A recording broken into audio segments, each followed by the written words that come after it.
Queda na arrecadação faz Prefeitura de Ubatuba cortar gastos. Em alguns setores, jornada de trabalho foi reduzida. O município acumula déficit de mais de 20 milhões de reais e só no IPTU, inadimplência chega a 40%.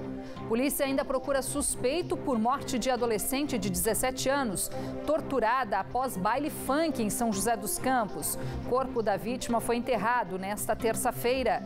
Justiça de São Paulo caça por unanimidade progressão de pena de Alexandre Nardoni para o semiaberto. Beneficiado pela saída temporária do Dia dos Pais, ele deve retornar para a P2 de Tremembé nesta quarta-feira, de volta para o regime fechado. Vacinação contra o sarampo é ampliada em mais uma cidade da região. Depois de Caçapava, Pindamonhangaba e Taubaté, São José dos Campos também iniciou hoje a imunização em bebês a partir dos 6 meses. Renegociando dívidas em atraso. Até sexta-feira, caminhão da Caixa oferece oportunidades e descontos para quem quer limpar o nome. Plantão de atendimento acontece em São José dos Campos. Travessia de Balsas volta a operar no litoral norte após 9 horas de paralisação. Chegada de frente fria virou tempo na região e ainda há previsão de ventos fortes e chuva nesta quarta-feira.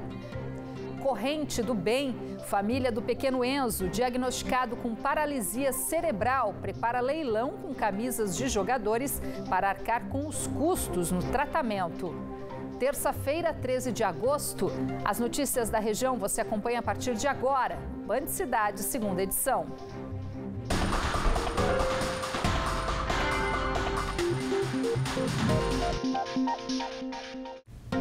Olá, muito boa noite. Com déficit orçamentário de mais de 20 milhões de reais, a Prefeitura de Ubatuba resolveu cortar gastos. Uma das medidas foi reduzir em 2 horas a jornada de trabalho em alguns setores do Executivo. Outro desafio é aumentar a taxa de arrecadação do IPTU. Atualmente, a inadimplência é de aproximadamente 40%. A placa com o novo horário de atendimento já está lá, informando o munícipe que procura o setor de protocolo da Prefeitura. Desde a última quarta-feira, o atendimento ao público no Paço Municipal e alguns setores administrativos foram reduzidos em 2 horas e agora sem intervalo de almoço. Essa é apenas uma das medidas adotadas pelo Executivo de Ubatuba na tentativa de cortar custos, depois que o município fechou os primeiros 4 meses do ano com a receita 62% abaixo da esperada. Hoje, o déficit orçamentário está na casa dos 25 milhões de reais. Com o expediente mais curto, a Prefeitura prevê economia de energia elétrica, telefone, inclusive as horas extras. Desde o ano passado, desde 2018, do começo de 2018, estamos fazendo estudos, com relativo ao orçamento e nós estávamos otimistas quanto à situação do país, que fosse melhorar, mas infelizmente isso vem piorando cada vez mais, a inadimplência vem aumentando, o que nos gera hoje, atualmente, um déficit em torno aí de uns 20 milhões, 25 milhões, hoje no mês de agosto, E com isso nós então decidimos tomar medidas, para fazer a recuperação e a contenção dessas despesas. A previsão orçamentária para os primeiros meses de 2019 era de 382 milhões. Porém, foram arrecadados 142 milhões de reais. Ainda segundo a Prefeitura, o repasse feito pelos governos estadual e federal também foram menores este ano, o que afeta diretamente o planejamento feito pelo Paço Municipal. Setores como educação e saúde não terão os horários de atendimentos alterados. Com a medida, espera-se economizar 10 milhões de reais até março do ano que vem. Para que a gente entre o ano que vem de uma maneira mais confortável e também economizando. Provavelmente esse horário pode se estender sim até março do ano que vem, porque na temporada é onde nós temos um custo muito maior de consumo de ar-condicionados, por conta do calor. Então a nossa meta esse ano é 10 milhões e o ano que vem a gente tentar mais os outros 15 milhões para a gente zerar a parte do déficit. Além disso, o município está preparando uma série de ações com o objetivo de aumentar a taxa de arrecadação do IPTU na cidade. Em janeiro, foram distribuídos 60 mil carnês do imposto, que hoje é considerado um dos mais caros do país. A receita prevista com o IPTU é estimada em 93 milhões e meio de reais. Porém, o índice de inadimplência hoje é de 40%. Com o incentivo para quem quer quitar o débito, descontos de até 100% estão sendo concedidos. Foi o caso do Flávio. A dívida dele, incluindo juros e multas, chegava a 20 mil reais. Com o benefício, o valor valor caiu pela metade. Fui deixando, acumulou muito, aí eu tô apertado agora, mas vamos dar um jeito. Conseguir um desconto bom, vai dar para pagar. Com certeza. Um dos motivos do aumento no número de inadimplentes na dívida ativa municipal pode estar ligado ao índice de desemprego na cidade. Segundo dados do Cadastro Geral de Empregados e Desempregados, Ubatuba terminou o mês de junho com um saldo anual negativo de 809 vagas. De acordo com o CAGED, Ubatuba vem registrando há pelo menos 3 anos um saldo negativo de geração de postos de trabalho no primeiro semestre, o que causa um efeito cascata em vários setores da economia, afetando sobretudo o comércio e a prestação de serviços, principais geradores de renda do município. Os principais serviços que eu vejo, produtos e serviços, são supérfluos, né? Que é a primeira coisa que o cidadão corta, no caso, para poder dar prioridade para os essenciais. Então, a gente pode ver isso refletido na quantidade, no aumento do desemprego hoje no município. Eu acho que isso é bem gritante.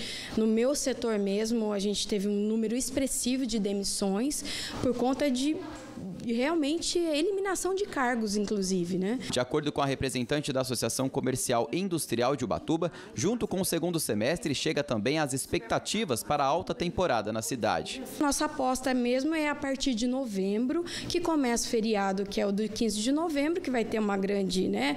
Acho que vai ser o primeiro grande feriado do segundo semestre, e a temporada.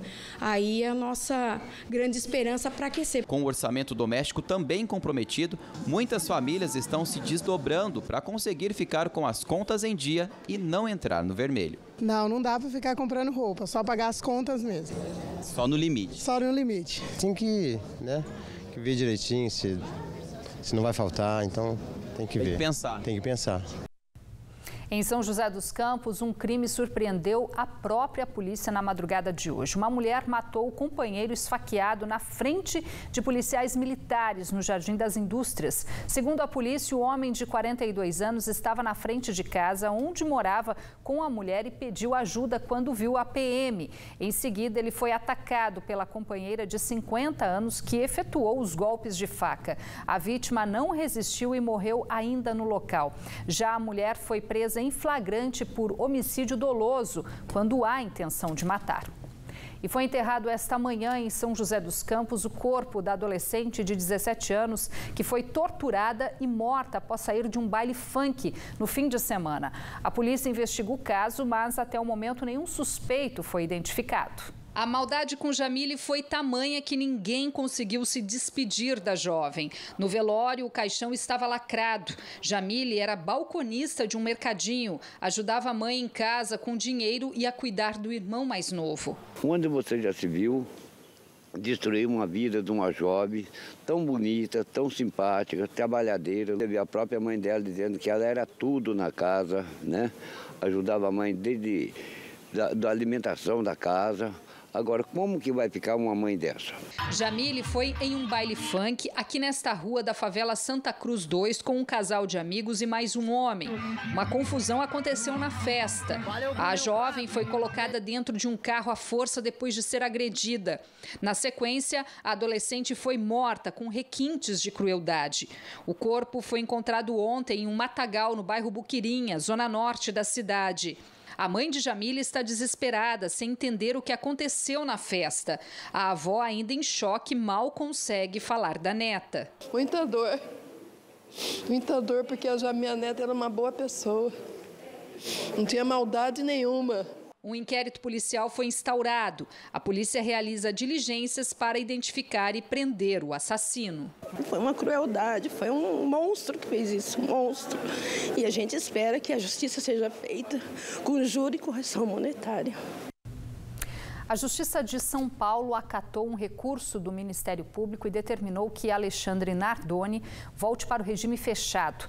Para a promotoria, o detento deve ser submetido ao teste de Rorschach, também conhecido como borrão de tinta, que é solicitado para crimes graves, pois permite avaliar traços profundos da personalidade do detento antes dele ser reintegrado à sociedade. Condenado em 2008 a 30 anos de prisão pela morte da filha Isabela, Nardoni Nardoni conseguiu a progressão para o regime semiaberto em abril.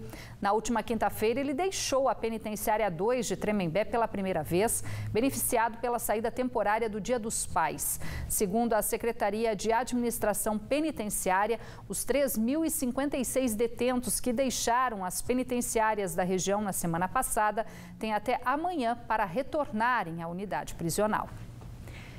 E outro detento que cumpre pena no regime semiaberto na P2 de Tremembé, o ex-goleiro Edinho, filho de Pelé, entrou com pedido de progressão para o regime aberto para cumprir o restante da pena em liberdade.